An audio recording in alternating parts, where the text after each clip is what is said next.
China is hosting a summit in Jiang right now. It is with the Shanghai Cooperation Organization, and very famous members are attending.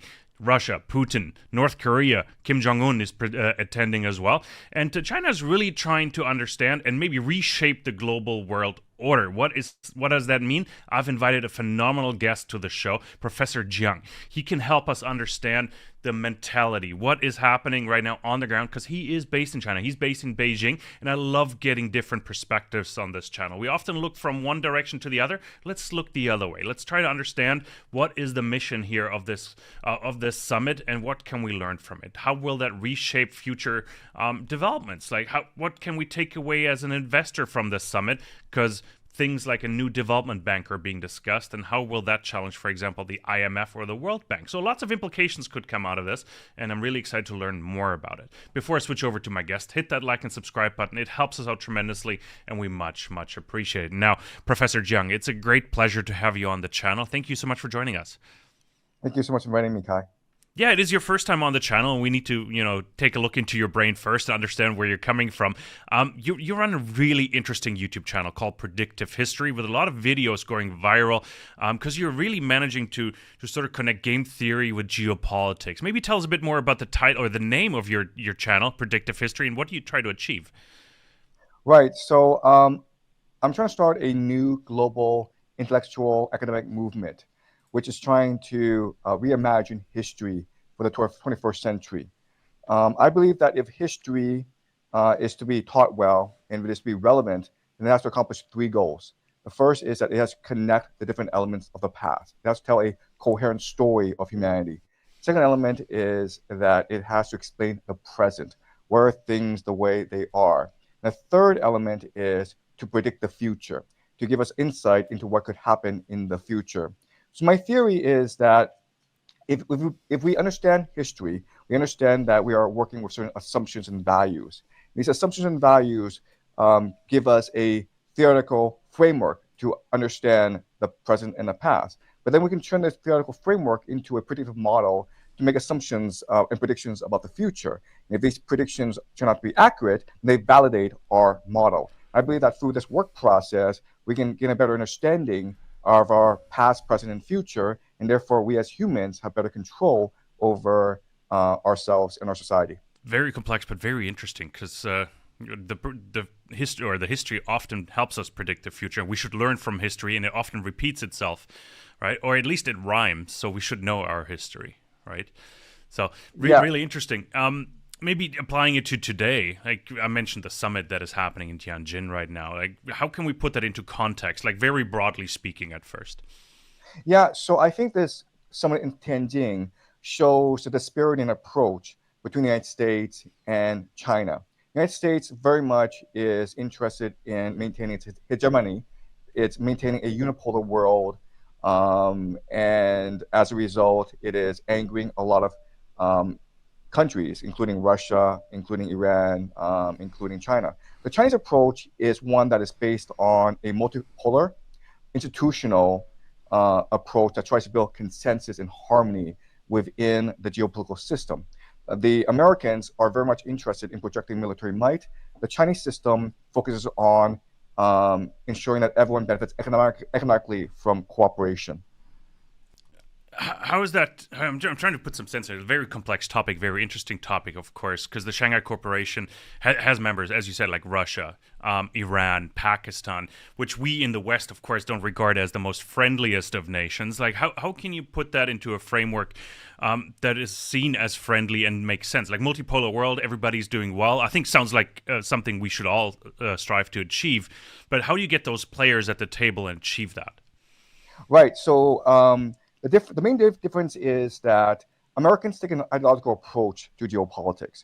Americans have a neoliberal mindset, and they insist that if you buy into this neoliberal mindset, then you're a good guy. But if you don't buy into this neoliberal mindset, then you're a bad guy. And that's how Americans differentiate the world. It divides the world into good and bad. Good are those nations that believe in human rights, believe in individual rights, believe in free markets, and bad are those who don't. The Chinese approach is that all ideologies are important, All ideologies are relevant. Let's ignore the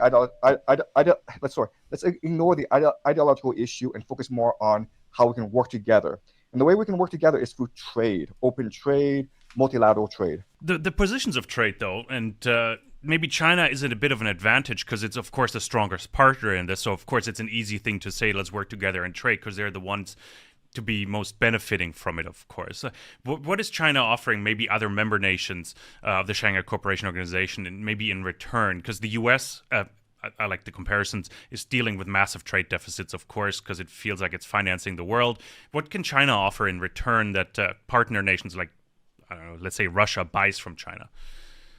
Right. So the United States believes that it's created this rules-based international order.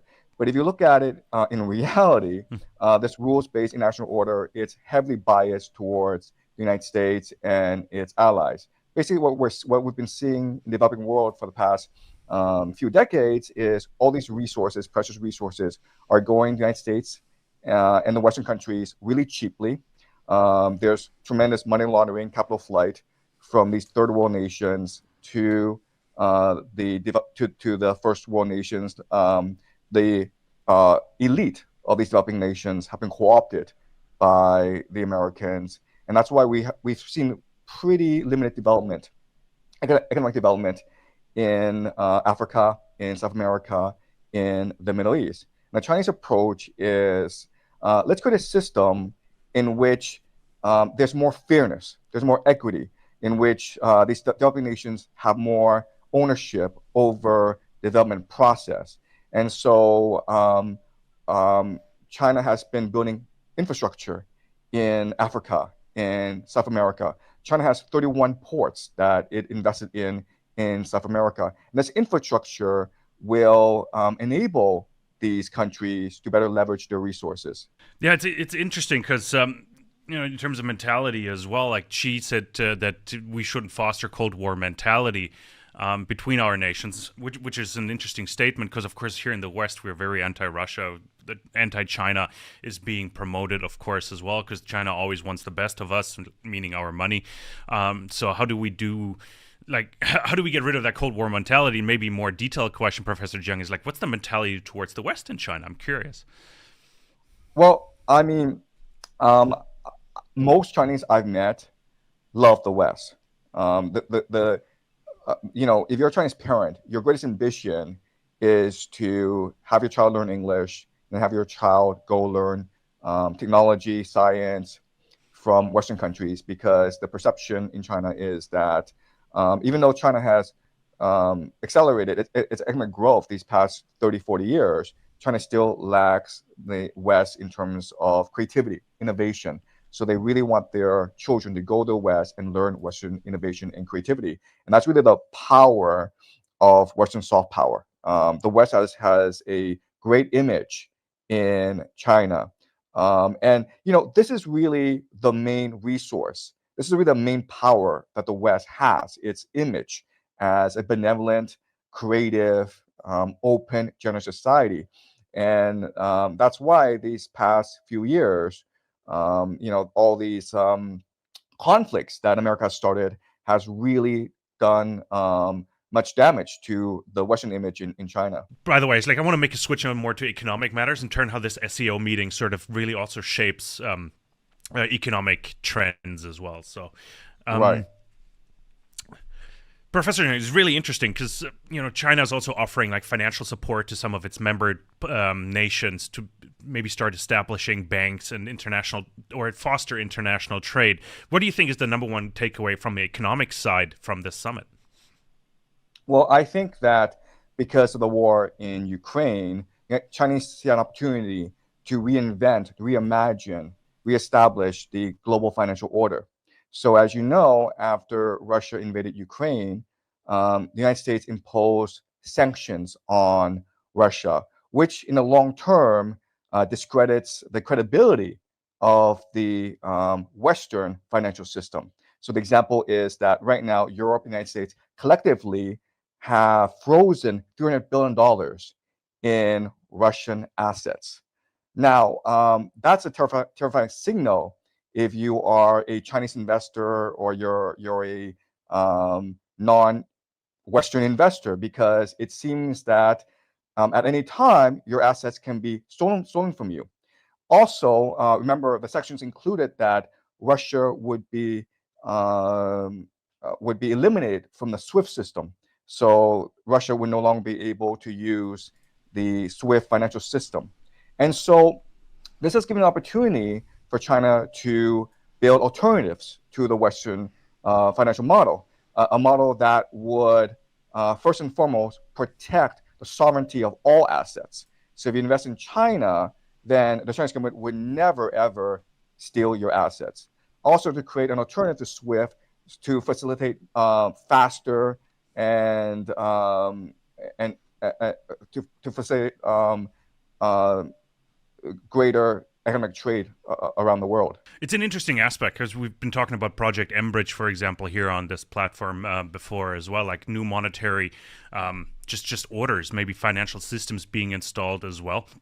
The SEO Development Bank is an interesting idea. It's currently an idea in my opinion, like from what I've been reading here, but it's about to get executed here on the idea. Like, how could that reshape financial markets as well? I mentioned in the intro, it could potentially challenge the World Bank or the IMF. And how is that maybe institutionalizing what China has been doing for decades, meaning like investing in foreign countries, like in Africa, for example? How is that a new theory? Yeah, so China has been looking for alternative to the IMF World Bank system for a long, long time. The issue with the IMF and World Bank system is that from the Chinese perspective, it's really an arm of American foreign policy. I mean, the World Bank and IMF is used to open the markets of developing world countries and force its assets to be stolen or sold really cheaply to Western nations. And from the Chinese perspective, this is a very disadvantaged system for the third world. So let's build a system that would be less political, that will be more independent of national interests, and which is more multilateral.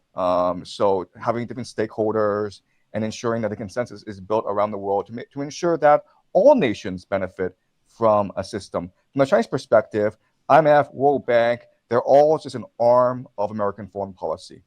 No, it's interesting. Like China has been using, for example, foreign investments or foreign direct investments to secure resources, for example. So they've been using it from a political side as well. I'm just challenging you here a little bit, Professor Jiang. With bringing in the other member nations, do you think that will expand? Will they be reaching out to other members financially as well? Do you think that will be expanded?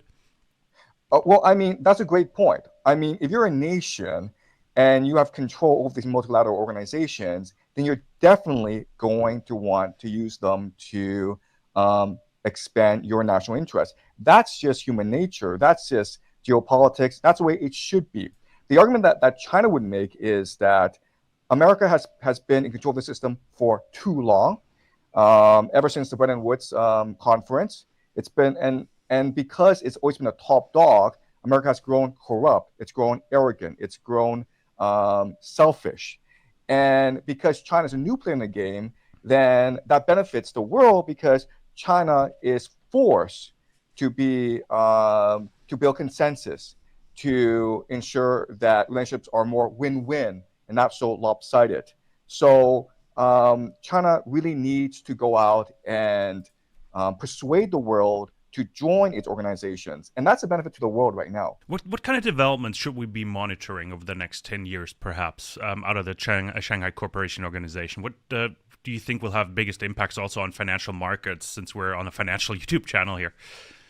Well, I mean, the reality is that the Chinese system, the Chinese government is trying to build multilateral institutions that parallel and can compete with the Western model. So development banks are one aspect of it, but a really important aspect are these trade networks, right? So China is trying to conceptualize and implement its Belt and Road Initiative, both across the land and in the sea. So these trade networks and their and how robust they are and how viable they are very important indicator of how China is going to grow economically. The Chinese government is very interested in creating an alternative to the SWIFT system. The Chinese government is obviously also really interested in trying to create alternatives to the US dollar. And that, I think, will be the main source of friction between China and the United States over the next 5 to 10 years. Because as we know, the source of American power is the petrodollar. And so if Saudi Arabia and other Gulf state countries start using more renminbi, more Chinese currency, then that's a threat to U.S. hegemony. So I think that's where the real source of the conflict will be. The conflict will be over these trade networks. So people argue that this war between Israel and Iran, it's really to disrupt China's expansion plans in the Middle East. China is trying to expand its Belt and Road initiative. Russia is trying to build the North-South corridor. So Iran would be crucial in the development of new trade networks. And then the relationship between China and these Gulf state oil countries are also very important. Yeah, you touch on lots of interesting topics here that I need to follow up on, like alternatives to the US dollar. Is China really trying to place the renminbi as the alternative, or are there other potential currencies in the works? Will there be, we've been discussing like a BRICS currency or maybe an SCO currency.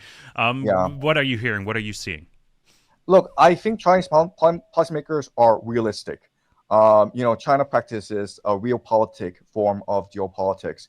And I don't think Chinese believe that the renminbi will ever replace the US dollar. The US dollar right now is just too ingrained, it's too entrenched. But at the same time, there's global concern about the viability of the US dollar because right now the US debt, the national debt has reached $37 trillion. So there's absolutely no way the Americans are going to pay off that debt. So I think the Chinese policymakers, they're realistic, so they will look at multiple possibilities. The first possibility is staying with the US dollar. The second possibility is trying to create a basket of currencies that sort of compete against the US dollar. Ideally, the renminbi would replace the US dollar, and that shows that China has really made it in the world. But I think the third possibility is the most unlikely, and I think Chinese policymakers are aware of that, and that's why they would opt for the second option, which is to create a basket of currencies that complement and supplement the US dollar. Yeah, interesting take there. And maybe one other thing I need to follow up with you here is Saudi Arabia, of course, of a relationship. And in my mind, because coming from the gold angle here, is China is establishing vaults in Saudi Arabia to make trade easier. What is your take on that? How do you interpret that move? Yeah, so the situation in Saudi Arabia, I think it's more volatile and more fragile than people really understand. I think Saudi Arabia, their oil reserves are not going to last as long as they once believed. I think that for the past decade, Saudi Arabia has been trying to build alternatives to its oil economy. It's been focusing on tourism, on more knowledge economy, and that has not really worked. So the situation in Saudi Arabia, it's much more volatile than people give it credit for, than people understand. And I think China sees opportunity to use this volatility to build strong relations with Saudi Arabia, because at the end of the day, China is completely dependent on the Middle East for its oil supply. And right now, it gets a lot of oil from Iran. But as we know, Iran is a heavily sanctioned country. It's possible that a war breaks out between Israel and Iran. So China would want to build strong relations with Saudi Arabia to secure its oil supply in the future. Oh my God, you just opened a whole new can of worms that we could potentially dive down. Is just the geopolitical situation, how China would potentially back Iran and what that could look like. Would they send troops? Maybe just humor us for a second, and humor is maybe the wrong word, but what is your take on that? Would China actually go that far? Well, I mean, the Chinese policy for thousands of years is not to get involved overseas. And it's worked out really well for China for thousands of years. I see absolutely no reason why China would entangle itself in affairs as far away as the Middle East, especially because you don't really you can't control the risk element in the Middle East. It's entirely possible that a war between Israel and Iran could drag in the entire world because Iran would close up the Strait of Hormuz. This oil supply to East Asia, Japan, South Korea, and China, it would be cut off, thus destroying their economies. So the first point I will make is that there's no way that China would ever send ground troops anywhere in the world beyond its borders. That's the first point. Second point is that China sees its power as being the global mediator, as being the facilitator for peace. So if a conflict ever breaks out between the United States and Iran, China would stay neutral in order to maintain its role as mediator. They would want this war to conclude as quickly as possible. They would want as less damage to the global economy as possible. And China can only do that if it stays neutral. So I guarantee you that if a war ever breaks out, China will be the neutral party. It will be the mediator. Russia, on the other hand, will probably protect Iran. Yeah, it's interesting because Russia has been proposing China to be a guarantor of security in Iran as well, which sort of seems contrary to what you've just mentioned. Is that the wrong interpretation? And like, why would Russia make that suggestion, sort of knowing that China would say no to that proposition? Well, I mean, geopolitics, it's a very strange game. So I draw your attention to the fact that Putin has signed a mutual defense pact with North Korea. It's North Korea that sent troops to Ukraine. Now, the problem with this is that we imagine North Korea to be a client state of China, right? So it's almost as though Russia is interfering in China's sphere of influence. So I just point that out to show you how complicated the game is. There are no clear lines in geopolitics. Every player, every nation is trying to maximize its opportunities, trying to maximize its best outcome.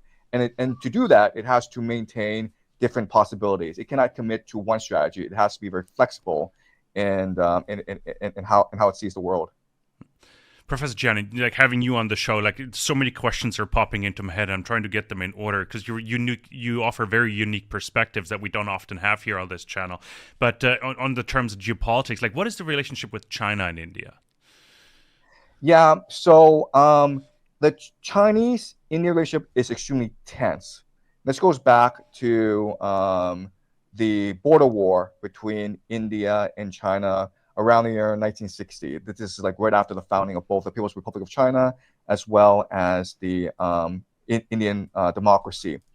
And India saw this as a massive betrayal of its relationship with China. They felt that the Chinese backstabbed it. And this border, is extremely important because both India, China gets its water supply from the Tibetan Plateau. So if it controls the Tibetan Plateau, controls all of East Asia. So this is a conflict that's going to simmer in the background. Right now, we see a growing reconciliation between India and China, and that's wonderful. But long-term geopolitically, water supply is going to be a huge issue between these two countries. China is right now putting all sorts of dams around that area, and that's a major existential threat to the survival of India. India gets most of its water from that region. If China cuts off the water supply, then India is really screwed. Yeah, I've been calling India sort of the Trojan horse within the BRICS because India is also flirting with the US, flirting with the West, so it's trying to play both sides. What do you make of that statement? Like, is India a Trojan horse, and are they really trying to play both sides to the best advantage that they get? Yeah, that's not really fair to India because every nation is trying to do that. So we see this really strong relationship between China and Russia. But if you just look at it from a geopolitical perspective, there's going to be much more tension between Russia and China than between China and the United States. The reality is that China and the United States don't share a border. They don't have a history of conflict. And the reality is that Russia and China do have divergent geopolitical interests, especially in Central Asia. They're both trying to be the top dog in Central Asia, which will allow them to control trade routes throughout Asia. Yeah, interesting. Again, it's like I'm jumping around a little bit because I have so many questions for you that you can help me answer. And one of them is actually like, what is the true state of the economy in China? Like, what is it really like? Like, we're getting a lot of news here in the West. I'm just looking at China manufacturing PMI hits 5-month high. But then on the other end, you hear that China might be in a deflationary scenario right now already economically. What is the true state? Well, I mean, the problem with China is that it's a huge country, right? And the economic disparity between the cities and countryside are huge. The economic disparity between the north and south is huge. So it's hard to make generalizations about the Chinese economy. But what I will say is that China has both advantages and disadvantages in its economy. The disadvantage is the lack of consumer spending power. And so for the past 10 years, the Chinese government has been encouraging consumers to spend more and more. But because of the real estate bubble collapse, because of geopolitical issues, because of trade sanctions, Chinese consumers are more reluctant to spend money. So we are seeing some deflationary, a deflationary spiral in China, especially these past couple of years. At the same time, the entire economy is still very much state managed. So the debt issue is not as pressing in China as it would be in the United States and in other Western countries. So China still has a lot of tricks up its sleeve in terms of its economy, and has yet to play them. So it's very hard to make a conclusive statement about the state of the Chinese economy. No, interesting. Like that's sort of the message I'm getting as well. You hear very different like data points, but they're all pointing in different directions, right? So it's always difficult to sort of make sense. Like debt to GDP is one thing, deflationary scenarios you hear about. Yep. So it's an interesting statement you just made there as well, Professor Jiang. So I appreciate that. Coming more to back, I don't know, zooming out, geopolitics, we do have to address the U.S. tariff, the U.S.-China tariff. Let's call it a war, for lack of a better term, or debate, debacle, whatever it is you want to name it. How do you see that playing out? Like, who will give in? Who will end up on? Is there even a win-win scenario possible, maybe? Yeah, so I think this U.S. tariff war, it's indicative of tensions in how the U.S. and the Chinese perceive how the financial system should develop in the future. What we forget is that in 2008, the global economy basically collapsed. It was China who basically saved the global economy by taking on all this massive debt. So 2008, the Chinese economy basically saved the world. And right now we're seeing massive economic issues throughout the Western world. The United States and Europe really wants China to be the white knight again, to save the world. But China is reluctant, extremely reluctant, to make the sacrifice again because obviously this debt has to be paid off by the Chinese people at some point. And China does not want to mortgage its future. And that's really the policy of Xi Jinping, to try to ring in the overheating Chinese economy, to try to reduce the debt levels, to make the economy much more sustainable. So that's where the conflict is. The United States wants China to open up its financial system some more. China wants to bring its debt under control. So I think what will happen in the next 6 months is that behind the scenes, China and the United States will come to a compromise. Publicly, it will seem as though China has won and the United States has lost. But in reality, China has been forced to make compromises that will help stabilize the US dollar and reduce US debt. And it's entirely possible. Okay, and I'm just throwing some possibilities out there. Trump did say that he wants 600,000 Chinese students in the United States. Okay, that's double the level of Chinese students in the United States right now.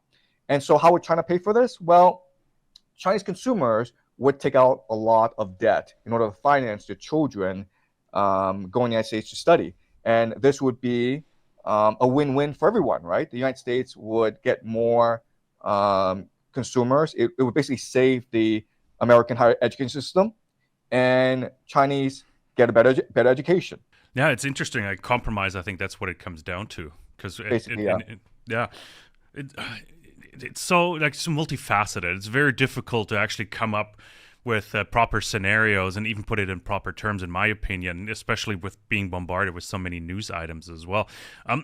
maybe from an investor perspective, like for our audience here, Joe and Jane Blow watching, like what can we take away from this? What do you think some of the ramifications will be over the next 6 months, maybe of a tariff deal on the financial markets? Is it, you said stabilize the US dollar. What does that mean for you, and what other implications could it have on the economies? Yeah, personally, I don't do financial investments. I don't do financial investment advice, but my main takeaway from this is that the US dollar is still pretty stable.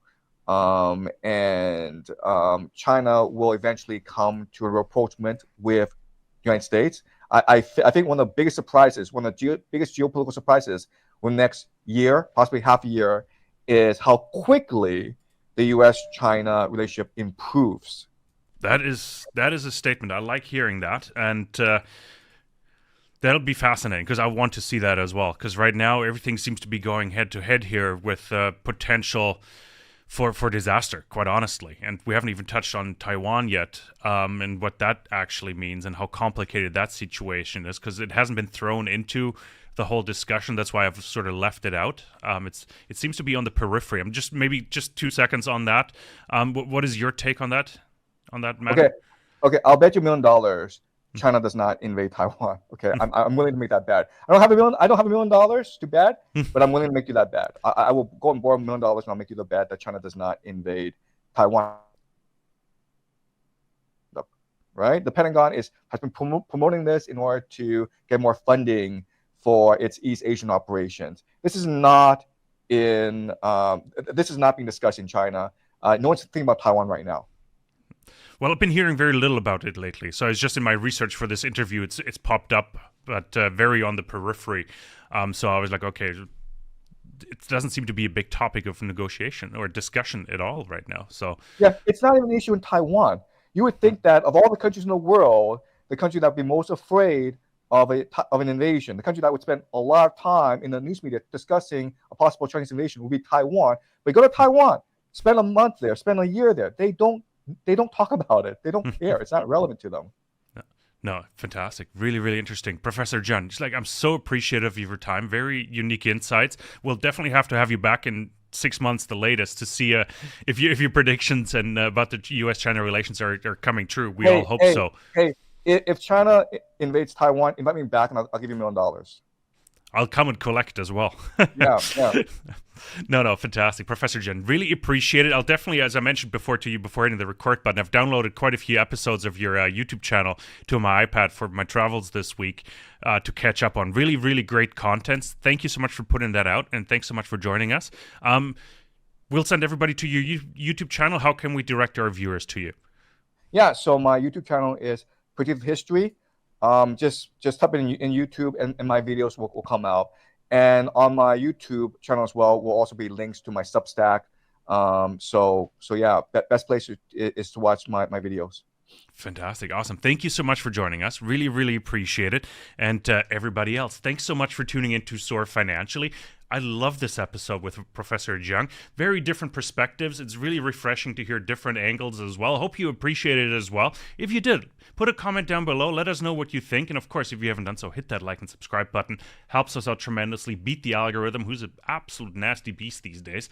And help us thrive together. Thank you so much, and we'll be back with lots more. Take care out there.